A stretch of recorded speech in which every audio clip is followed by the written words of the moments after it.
লাইফে first time যাচ্ছি কোথাও ইন্টারভিউ আর সেখানে গিয়ে সিলেক্ট হয়েও আমি কাজটা করলাম। চলো তাহলে সবটাই থাকতে চলেছে আজকের ভিডিওটা। তার জন্য সকাল সকাল স্নান করে ওই 10টা নাগাদ এসেছিলাম স্টেশনে। ট্রেন আসার পর এদিকে কিন্তু বসার সিটও পেয়ে গেছি। শিয়ালদা স্টেশনে আসার পর দেখি এক অদ্ভুত কাণ্ড। বিয়ে করে নাকি বউকে নিয়ে যাচ্ছে ট্রেনে করে। যাই হোক গিয়ে সেসব কথা ছাড়ো, এখন আছি আমরা শিয়ালদা মেট্রো স্টেশনে। আর মেট্রো স্টেশন থেকে মেট্রো ধরে নেমেছিলাম বেঙ্গল কেমিক্যাল। এখানে কিছুদিন আগেও আমি এসেছিলাম, ভিডিওটা হয়তো তোমরা আগে দেখেছো।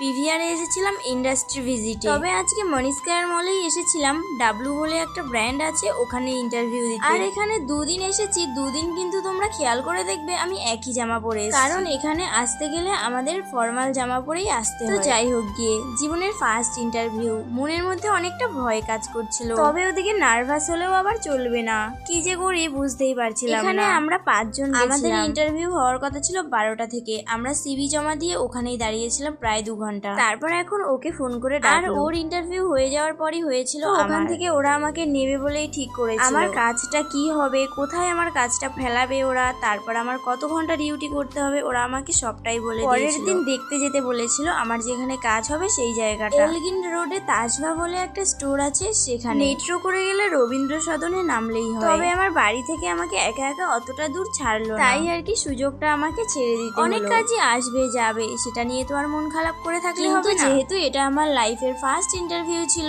আর সিলেক্টও হয়েছিলাম, তাই সুযোগটা আমাকে ছেড়ে দিতে একটু কষ্ট। লাস্টে একটা কথা বলি, কাজ ছোট হোক বা বড় হোক, এই নিয়ে কেউ খারাপ মন্তব্য আমার কমেন্টে এসে দয়া করে করবেন না।